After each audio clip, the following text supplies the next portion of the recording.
Le Vietnam demeure le troisième exportateur mondial de produits halieutiques, la valeur d'exportation dépassant le cap des 10 milliards de dollars en 2024. Catholiques ou protestants, les chrétiens vietnamiens accompagnent le développement de la nation.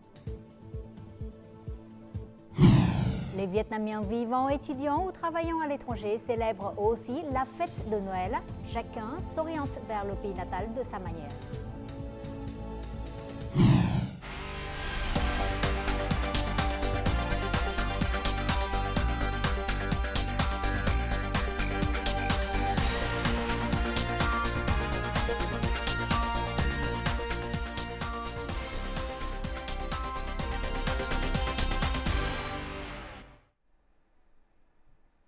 Mesdames et messieurs, bonjour. Merci d'être avec nous dans cette nouvelle édition du Journal francophone.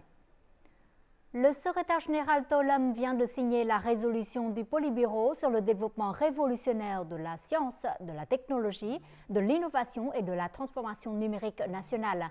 Il s'agit d'une résolution très importante du Politburo, considérée comme une condition préalable et la meilleure opportunité pour le Vietnam de se développer de manière riche et puissante dans l'ère de l'essor national. Dans cette résolution, le Politburo a décidé de créer le comité directeur central pour le développement de la science, de la technologie, de l'innovation et de la transformation numérique nationale, dirigé par le secrétaire général. Le comité permanent de l'Assemblée nationale s'est réuni ce mardi après-midi pour examiner et décider d'un certain nombre de questions financières et budgétaires. Le comité permanent de l'Assemblée nationale a convenu un budget supplémentaire de plus de 5 800 milliards de dong pour la mise en œuvre des politiques de sécurité sociale en 2023 et 2024. Le comité permanent a aussi convenu de réduire les taux de la taxe de protection de l'environnement sur l'essence, le pétrole et les lubrifiants en 2025, à la demande du gouvernement. Le comité permanent a approuvé la prolongation de la date de mise en œuvre de la résolution sur les coûts de gestion de l'assurance sociale et de l'assurance chômage pour la période 2022-2024, en demandant au gouvernement de promulguer une nouvelle résolution avant que la loi sur l'assurance sociale n'entre en vigueur le 1er juillet 2025. L'industrie des produits aquatiques vietnamienne confirme sa position avec des exportations atteignant 10 milliards de dollars en 2024. Selon l'Association des transformateurs et exportateurs de produits aquatiques VASEP, la crevette et le pangasius demeurent les fers de lance du secteur, représentant 60% des exportations totales. Les ventes de crevettes ont atteint 4 milliards de dollars, tandis que le pangasius a généré 2 milliards de dollars, soit une hausse de 8,9% sur un an. Le Vietnam s'impose désormais comme le troisième exportateur mondial de produits aquatiques, derrière la Chine et la Norvège. Fort de ce succès, le secteur vise 11 milliards de dollars d'exportation en 2025 en s'appuyant sur l'amélioration continue de la qualité des produits et le développement des capacités de transformation.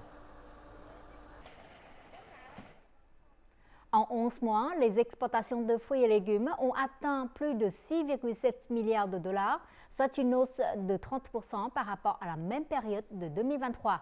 Le marché affiche une forte croissance. Par conséquent, de nombreuses entreprises augmentent l'achat de matières premières et améliorent leur capacité de transformation des produits afin d'augmenter le chiffre d'affaires à l'exportation à la fin de l'année.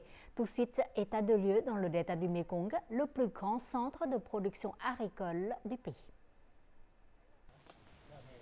Sur le chiffre d'affaires total des exportations de 6,7 milliards de dollars de l'industrie des fruits et légumes, le durian représente plus de 89%. Occupée à préparer les commandes de fin d'année, Madame Tien est très contente car la consommation de cet article a fortement augmenté. En 2023, notre entreprise a exporté environ 500 tonnes de durian, mais cette année, notre production totale a doublé. Nous avons élaboré des plans pour promouvoir les exportations en fin d'année. Le durian est un produit phare avec une croissance exceptionnelle. Actuellement, la valeur des exportations de ce fruit dépasse les 3 milliards de dollars. Actuellement, les usines de fruits et légumes du delta du Mekong intensifient la transformation en profondeur de leurs produits. Diversifier les produits d'exportation plutôt que les produits frais et bruts est la solution choisie par de nombreuses entreprises. Au lieu de vendre des fruits frais à d'autres marques pour les reconditionner, les entreprises vietnamiennes peuvent également transformer leurs propres produits. C'est pourquoi notre entreprise a créé des jus de fruits en bouteilles et les exporter vers les marchés internationaux. Nous nous concentrons sur l'investissement dans la transformation en profondeur. Cela contribue non seulement à une consommation durable des produits agricoles, mais augmente également la valeur des exportations et garantit la stabilité du secteur agricole. Actuellement, les usines capitalisent également sur le vaste potentiel du marché musulman, avec une population d'environ 2 milliards d'habitants. Grâce aux efforts des agriculteurs et des entreprises, les exportations du secteur des fruits et légumes devraient continuer à croître et atteindre de nombreux records dans un avenir proche. Au cours des 10 dernières années, le chiffre d'affaires des exportations du riz vietnamien ont toujours augmenté de manière constante. Auparavant, le Vietnam vendait des variétés de riz de qualité inférieure, mais l'industrie du riz dispose désormais d'entreprises capables de produire des variétés de riz de haute qualité, répondant à de nombreux marchés exigeants. Cette entreprise vient de remporter un appel d'offres de 50 000 tonnes de riz parfumé vers la République de Corée en 2025 et prépare les dernières étapes pour amener le riz sous sa marque sur le marché australien. Investir dans la qualité l'a aidé à conquérir des marchés difficiles et à augmenter ses revenus de 30%. Nous suivons de près le projet d'1 million d'hectares de riz de haute qualité pour réduire les émissions et répondre aux exigences de production verte et durable des marchés. Avec une structure de culture dense tout au long de l'année, la qualité du riz vietnamien s'améliore de plus en plus et devient plus compétitive. C'est la raison pour laquelle l'industrie rizicole vietnamienne a atteint son objectif cette année avec un mois d'avance. Et la structure des exportations de riz du Vietnam continue de se déplacer vers le riz parfumé et le riz de haute qualité. Les exportations de riz du Vietnam devraient atteindre 9 millions de tonnes. Avec 85% de nouvelles variétés de riz et 89% de riz de haute qualité, la position du riz vietnamien sera de plus en plus renforcée. Le Vietnam crée progressivement une industrie rizicole différente des autres pays, axée sur la production de riz parfumé et de riz de qualité. Depuis lors, la marque de riz vietnamienne s'est développée comme un segment de riz de haute qualité. C'est aussi l'orientation de l'industrie vietnamienne du riz d'ici fin 2030. Le ministère a mis en place des mécanismes pour surveiller les processus de production conformément aux normes requises et avec une traçabilité claire. Selon l'Association vietnamienne de l'alimentation, les agriculteurs et les exportateurs de riz sont de plus en plus intéressés par l'amélioration de la qualité et la traçabilité et à répondre aux normes strictes de marché telles que l'UE, la République de Corée ou les États-Unis. Mais pour maintenir sa position, l'industrie du riz doit continuer à se restructurer pour contrôler la qualité et associer l'industrie du riz au développement durable et vert. Le marché du commerce électronique vietnamien devrait dépasser les 25 milliards de dollars cette année, soit une augmentation de 20% par rapport à l'année précédente. Ce chiffre dépasse la projection antérieure de 22 milliards de dollars faite par Google, Temasek et Ben & Company, représentant plus de 60% de l'économie numérique du Vietnam en 2024. Le commerce électronique a été l'un des deux principaux moteurs de croissance du pays, aux côtés du tourisme en ligne. Le Vietnam fait désormais partie des 10 marchés du commerce électronique à la croissance la plus rapide au monde. C'est un facteur de croissance économique et de promotion de la transformation numérique des entreprises. Au niveau régional, l'échelle du commerce électronique vietnamien se classe désormais au 3e rang après l'Indonésie et la Thaïlande. Actuellement, les coûts logistiques au Vietnam sont encore élevés et peu compétitifs. Mais en réalité, le Vietnam dispose d'un grand potentiel pour développer ce domaine. Le delta du Mekong en est un exemple. Doté d'un système fluvial complexe, Le delta du Mekong présente de nombreux avantages pour investir dans le développement du transport fluvial. Tout de suite, état de lieu. De grands navires comme celui-ci viennent accoster au port international de Long An. Depuis que ce port maritime a été mis en service, le transport de marchandises dans le delta du Mekong est devenu plus facile. Les navires internationaux arrivant ici ouvriront des opportunités de développement. Ce projet portuaire dessert toute la région. Ce port dispose également de bus à conteneurs pour transporter les marchandises dans le delta du Mekong. C'est très efficace. Selon l'administration maritime du Vietnam, le delta du Mekong compte actuellement un port maritime de type 1 et 11 ports maritimes de type 2. La capacité de chaque port varie de 3 000 à 20 000 tonnes de marchandises. Les provinces du delta du Mekong sont toutes traversées par de nombreux grands fleuves. Le développement du transport fluvial constitue donc le potentiel et l'avantage de cette zone. Un navire peut transporter 10 à 20 conteneurs, tandis qu'un camion ne peut transporter qu'un seul conteneur. La voie fluviale est plus économique. La route de la rivière Ho nous aide à transporter des marchandises vers les provinces ou vers le Cambodge. Chaque année, la quantité de marchandises exportées par le delta du Mekong atteint des dizaines de millions de tonnes. Toutefois, le taux des exportations via les ports maritimes reste encore modeste. Le potentiel de développement de projets de transport fluvial dans cette zone est essentiel. Notre journal continue avec les taux de change et l'indice de la bourse du Vietnam.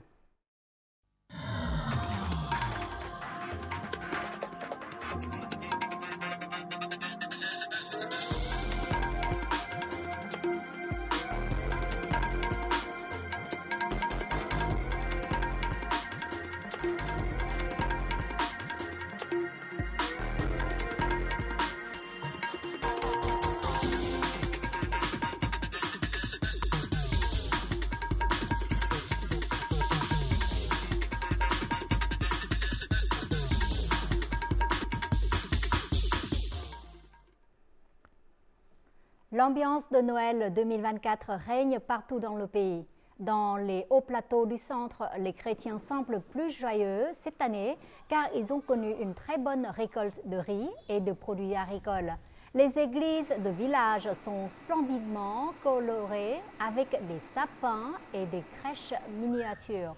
Des milliers de paroissiens et de touristes viennent dans les églises pour assister à la messe de réveillon de Noël. Dans de nombreux villages, les chrétiens issus de groupes ethniques accueillent la fête de Noël dans une ambiance festive avec des chants et des danses typiques de leur ethnie.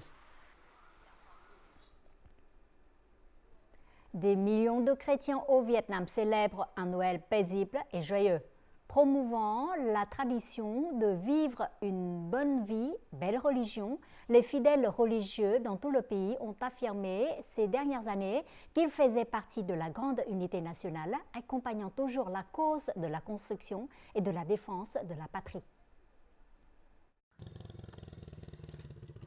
Nous voici dans la paroisse de Hậu Bối, district de Mỹ Tú, province de Sóc Trăng au sud. Cette année, un tronçon de route et 2 ponts ont été construits principalement grâce aux dons des paroissiens. Dans toute la province, les catholiques ont contribué près de 20 milliards de dong pour construire 128 maisons, 6 ponts et plusieurs kilomètres de routes. Répondant à l'appel des autorités locales, tous les paroissiens ont apporté soit des dons, soit de la terre, soit des journées de travail pour la construction des ponts et des routes. Le diocèse de Xuân Lộc dans la province de Đồng Nai compte plus d'1,2 million de catholiques, le plus grand nombre du pays. Lorsque leur niveau de vie s'est amélioré, les catholiques ont consacré plus de temps et d'énergie à des activités sociales et communautaires.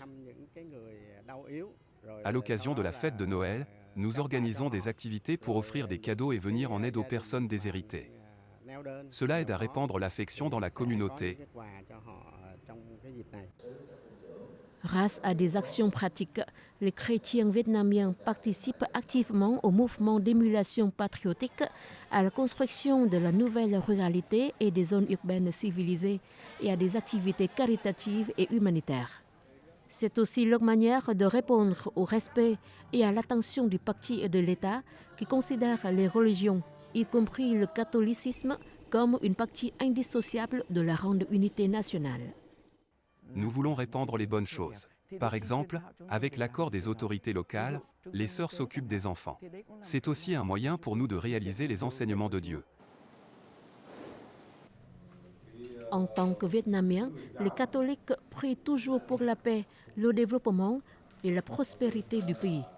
Cet esprit a été partagé par l'archevêque de l'archidiocèse de Hanoï Vũ Văn Thiện lors de sa rencontre avec le vice-premier ministre permanent Nguyễn Hòa Bình à l'occasion de Noël 2024.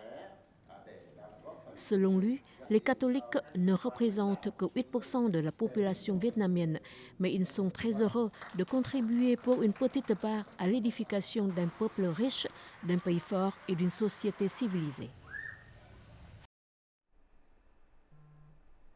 Noël s'accompagne toujours d'une atmosphère festive partout dans le monde. Depuis début novembre, de nombreux pays d'Europe se préparent déjà pour cette fête importante de l'année. Chacun a sa propre façon de célébrer Noël. C'est aussi le moment qu'attendent avec impatience de nombreux Vietnamiens qui étudient, travaillent et vivent à l'étranger. Noël est la période de l'année la plus attendue par de nombreux Européens, mais c'est aussi la saison des achats de fin d'année. Cependant, au centre commercial de Moscou, en Russie, de nombreux commerçants vietnamiens ne peuvent pas vendre de produits. Cette année, la demande pour les achats de Noël n'est pas aussi forte que chaque année. En raison de la récession économique et de la guerre, nos revenus sont faibles. Nous gagnons juste assez pour vivre. Depuis 13 ans, le Club des femmes vietnamiennes de Roumanie a toujours été un lieu de rencontre pour de nombreux Vietnamiens en Roumanie à l'arrivée de Noël. À cette occasion, les enfants rencontreront le Père Noël et recevront des cadeaux. Tout le monde se sent heureux. Cette rencontre est l'occasion de rassembler les membres et les familles pour créer de la solidarité. Pendant cette période, il n'est pas difficile de voir des images animées de nombreux marchés de Noël en Europe. Il s'agit d'une culture traditionnelle unique et c'est aussi un événement qui attire de nombreux étudiants vietnamiens. Ce Noël, j'ai beaucoup de devoirs, donc j'ai passé presque tout le mois à les faire.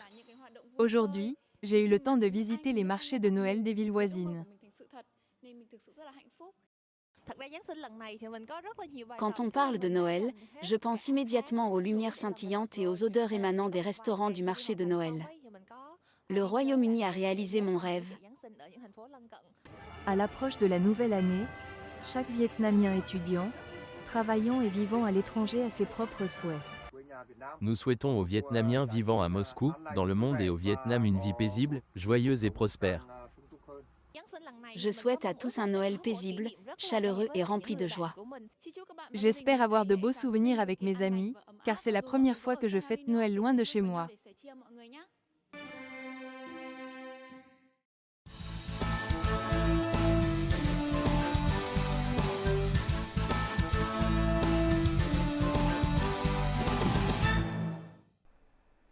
Grâce au développement des réseaux sociaux, de plus en plus de jeunes sont capables de poursuivre leur passion pour la photographie sans avoir à faire d'études spécialisées.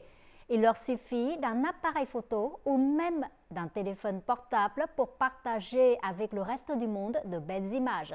Dans le reportage suivant, rencontrons un jeune professeur qui a capturé la beauté de Ho Chi Minh Ville et l'a présentée aux amis internationaux.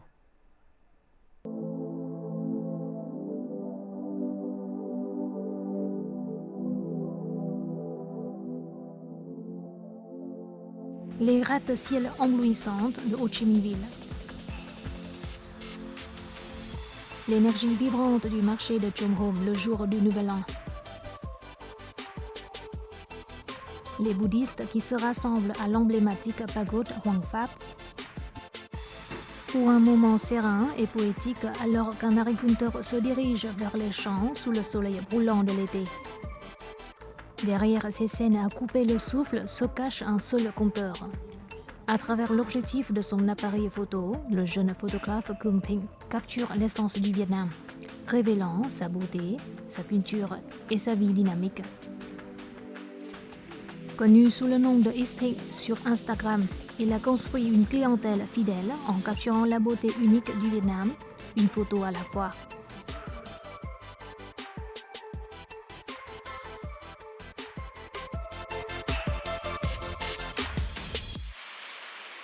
J'ai commencé à m'intéresser à la photographie en surfant sur Facebook. Je voyais des photos incroyables et je me demandais comment les gens parvenaient à les capturer. Au début, j'ai commencé avec mon téléphone. Peu de temps après, j'ai réalisé que je voulais en faire plus, alors j'ai demandé à mon père si je pouvais m'acheter un appareil photo approprié, et il a accepté. Pendant des années, Thing a exploré presque tous les toits terrasses de la mégapole du Sud, passant d'innombrables heures à attendre que la lumière parfaite éclaire l'horizon. À travers son objectif, il a documenté la transformation de Saigon, d'une ville centrée autour de Bitexco, à l'essor de monuments imposants comme l'Anmac 81 et l'expansion urbaine de Thủ Thiêm. Au début, j'aimais monter sur les toits terrasses pour prendre les photos. J'ai passé 6 à 8 ans à explorer près de 90% des toits terrasses d'Ho Chi Minh Ville, à la recherche des skylines et des lumières de la ville. Au fil des ans, j'ai été témoin de la transformation de la ville. Lorsque j'ai commencé, l'horizon de Saigon était dominé par Bitexco, bien avant que Landmark 81 entre en scène. Voir le développement de Thủ Thiêm et la façon dont la ville s'est développée a été incroyable. Il ne s'agit pas seulement de prendre des photos, il s'agit de documenter l'évolution d'un endroit que j'appelle chez moi.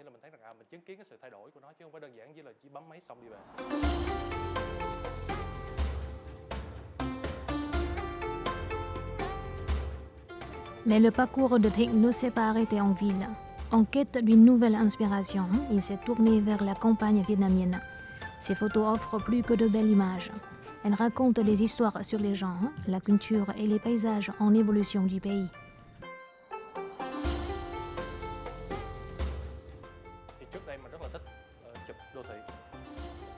Au début, j'adorais photographier les paysages urbains, ils me donnaient une vision différente de la ville. Mais au fil du temps, j'ai réalisé que j'étais davantage attiré par la nature et les gens. Il ne s'agit plus seulement de bâtiments ou de blocs de béton. Je trouve plus d'émotion dans les photos qui montrent l'interaction humaine. Au bout d'un moment, j'ai eu envie de quelque chose de nouveau. C'est alors que j'ai réalisé que je devais photographier ce que Ho Chi Minh Ville ne pouvait pas offrir. J'ai commencé à m'aventurer dans la campagne, à visiter des villages artisanaux et à documenter la façon dont les gens pêchent, chassent et travaillent de leurs mains, des scènes bien éloignées de la vie urbaine. Être immergé dans l'agitation de la ville, entouré de gratte-ciel et de maisons vides, m'avait laissé déconnecté. La campagne m'a donné une nouvelle perspective sur la vie, qui est devenue inestimable. Les paysages du Vietnam se sont révélés bien plus beaux et diversifiés que je ne l'avais imaginé. Chaque visite m'a donné envie d'en voir plus, me poussant à revenir pour capturer de nouveaux angles.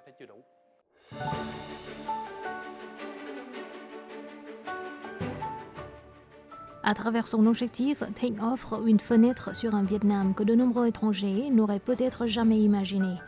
En partageant son voyage en ligne, Thing a construit un pont entre le Vietnam et le monde, aidant les téléspectateurs à apprécier son progrès et sa diversité de loin.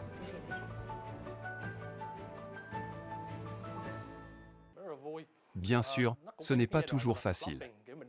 Il m'est arrivé de publier des vidéos qui n'ont suscité que peu d'intérêt. Mais les vidéos virales occasionnelles m'ont encouragé de continuer à me faire découvrir. De nombreux visiteurs sont surpris par le niveau de développement de Saigon, et je suis fier de leur offrir une perspective nouvelle qui les aide à la voir sous un jour nouveau.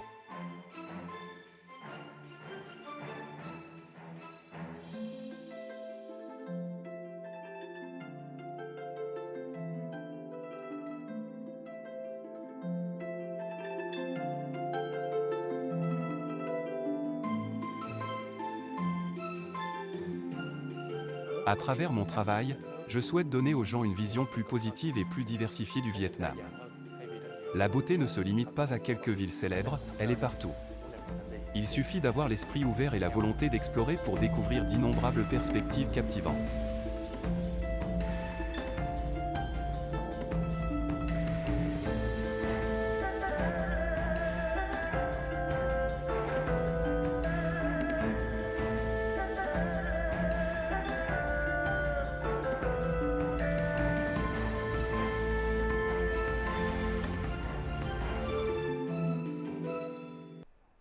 En fin du journal, voyons tout de suite les prévisions météo dans les principales villes du Vietnam pour demain.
Les informations sur la météo a clôturé notre journal. Merci pour votre fidélité. Joyeux Noël à vous tous et on se revoit toujours demain sur VTV4.